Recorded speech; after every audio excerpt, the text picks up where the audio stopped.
What's up, y'all? This is Henry from the PSI Defense channel coming to you with a short comparison video on 12 gram CO2 cartridges. Right here I've got the Crossman CO2, tried and true, easy to find, comes in these big boxes, very economical. Most of us use these, whether it be for paintball or for less lethal defense. This is our main go-to. Also ran across these daisies. They're also a 12 gram CO2. I've heard a couple people say you get more power out of the daisies than you do out of the Crossmans, so I'm going to put that to the test. So economy wise, for the Crossmans, this 40 count costs $16.14, and that's for 40 of them, and that equals out to 40 cents each.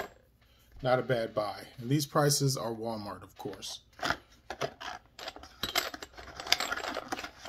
So I'm not sure which brand Felix, aka Junior Vasquez, had blow up in his hand. But yeah, be careful with these, especially in warmer temperatures. I believe he had a couple CO2 cartridges in his pickup truck. It was only about 80-some degrees out, and it was in there the day. He brought it in the house, he set it down, did a few other things, and then picked it up, and it exploded in his hand, and he sustained some serious damage to that. So always be careful with these. Hopefully Junior from Less Lethal 777 channel will leave in the comment section what brand of CO2 it was, if you remember. So again, the Crossman is a 40 count for $16.14 at Walmart. These are Walmart prices, 40 cents each. The daisies, this is the biggest box I have found. Initial difference is comes with that little spacer. I don't know if that makes any kind of difference whatsoever, but I guess it keeps it from clanking around too much. It's a little bit shinier. You know, I'll actually measure these because a slight length variation would have some issues or would make a difference in like the TIPX, the TIPX, and the TCR rifles from Tippmann. You know, because the first trigger pull pierces the CO2, so some of them are different lengths. So I'll measure those.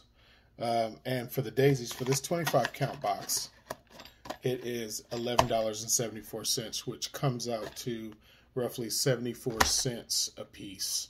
So as you can see, there's a 7-cent difference. $16.14 for the Crossman, $11.74 for the daisies. Let's see if the daisies are worth a 7-cent increase per cartridge. Okay, snag my daughter's ruler. I'll go ahead and do centimeters since it's going to be such a very small difference. I'll be able to see the difference a lot easier. It's millimeters, 8 centimeters. Okay, I'm going to say this is 82 millimeters for the Crossman.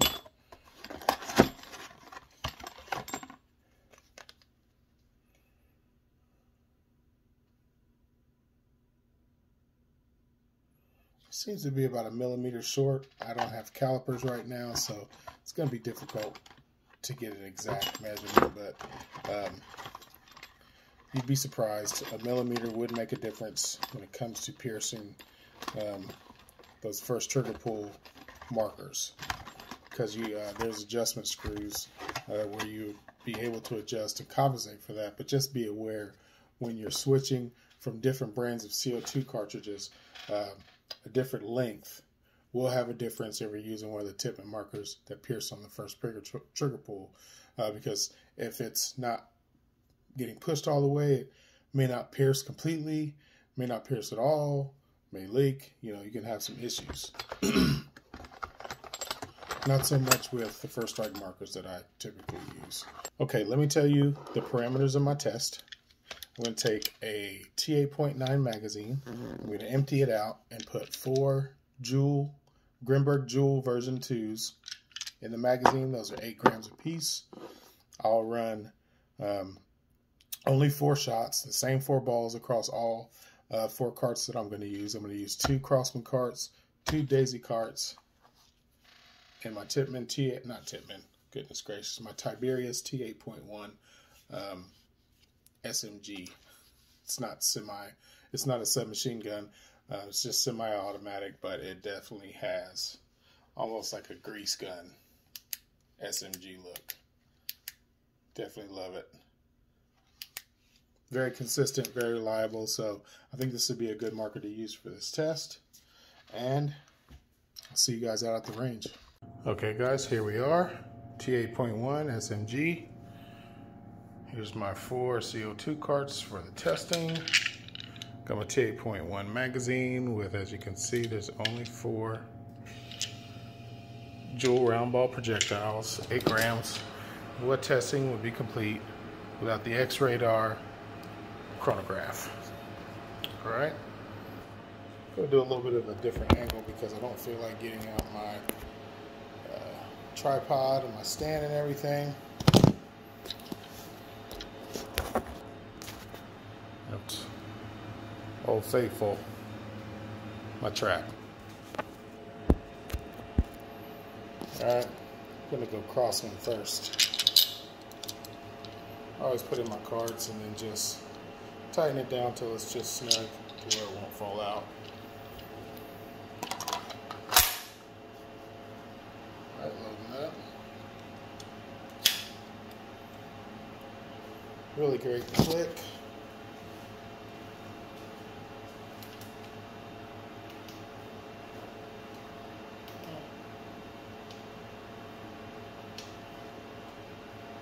First shot. 394. I love this thing.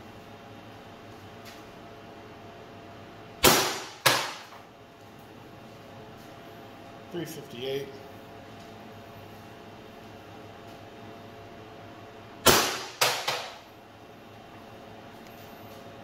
.377.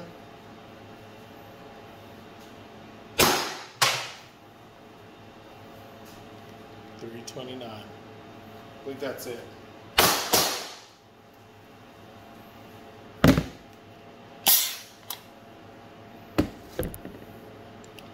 Alright, I'm gonna dump the CO2.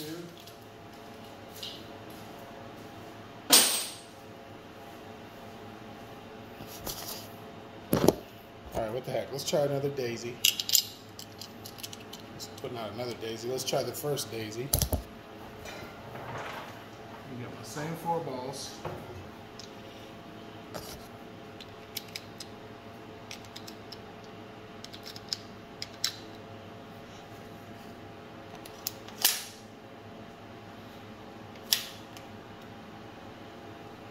All right. Here we go.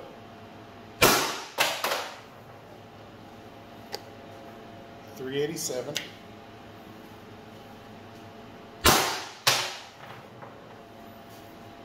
.382. Huh. 313.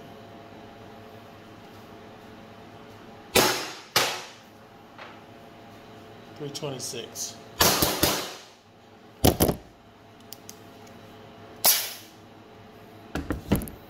Right, let me dump this.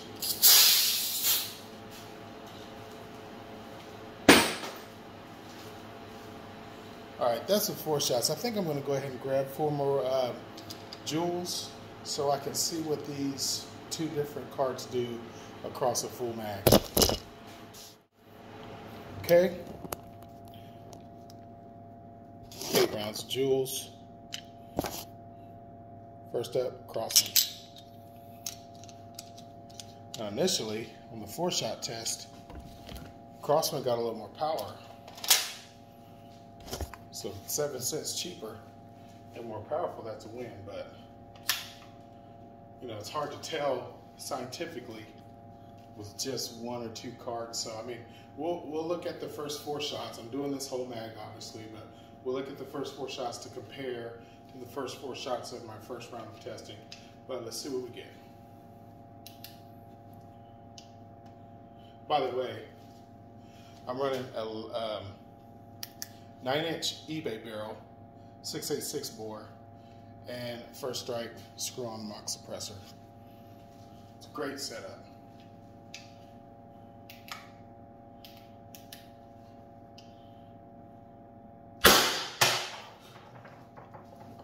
That's over 400.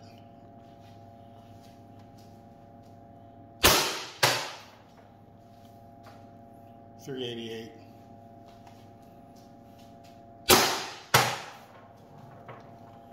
$320.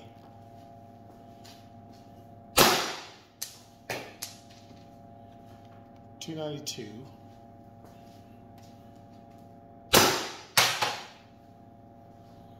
$305.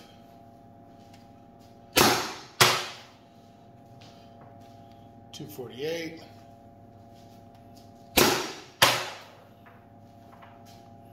$260.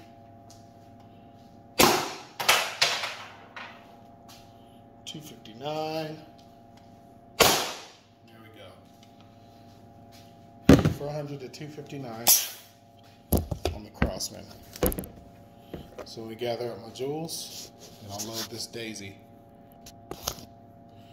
Alright guys, load it back up with 8 jewels.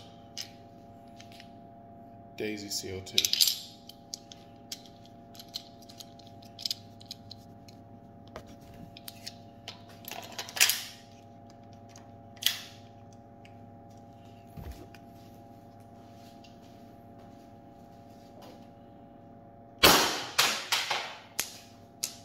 Daisy gave me over 400, but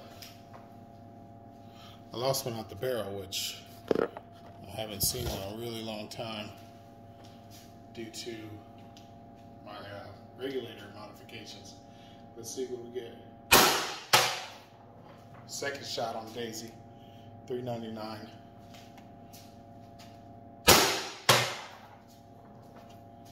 $344.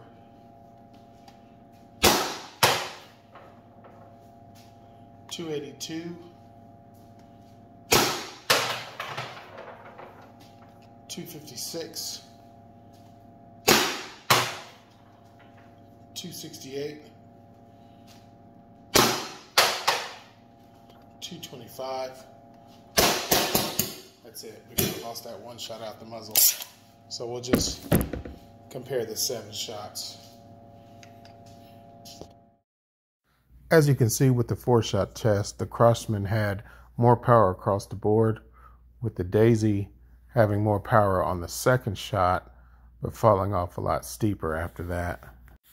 And as we go down to the full mag test, you see both the Crossman and the Daisy shot over 400, which is 60 some joules. I would assume that it's somewhere in the 410 to 405 range, given the amount of FPS drop with the rest of the shots.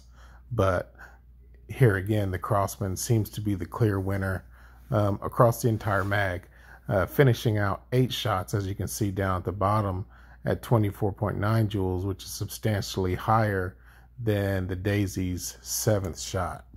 I'm also going to assume that both the Crossman and the Daisy got over 400 FPS due to the fact that the O-rings and seals and whatnot were a little bit loosened by my 3rd go round. I haven't shot this marker in a while, so I don't believe it was because there were more rounds in the magazine. That really doesn't make a lot of sense. More so that the marker has loosened up a little bit more. So there you have it. Not super conclusive, but conclusive enough for me. Crossman CO2 gives you better power than the Daisy CO2s. The Daisy CO2s are a little bit prettier. They're packaged with that spacer, but they're 7 cents more. You can't buy them in a larger group, like in a 40 pack, and they don't have as much power. So looks like I'm sticking with Crossman, you guys. If you like this video, please like and subscribe. Feel free to share. Continue to support the channel. Hit me up with questions in the comments section. You know, we're really beginning to become a community in the comments section, just like in the various Facebook groups that I'm a part of. They're wonderful. Search them out. Check it out. Less Lethal is a wonderful community. So again, like and subscribe, share if you like. Take care of yourselves. Take care of one another.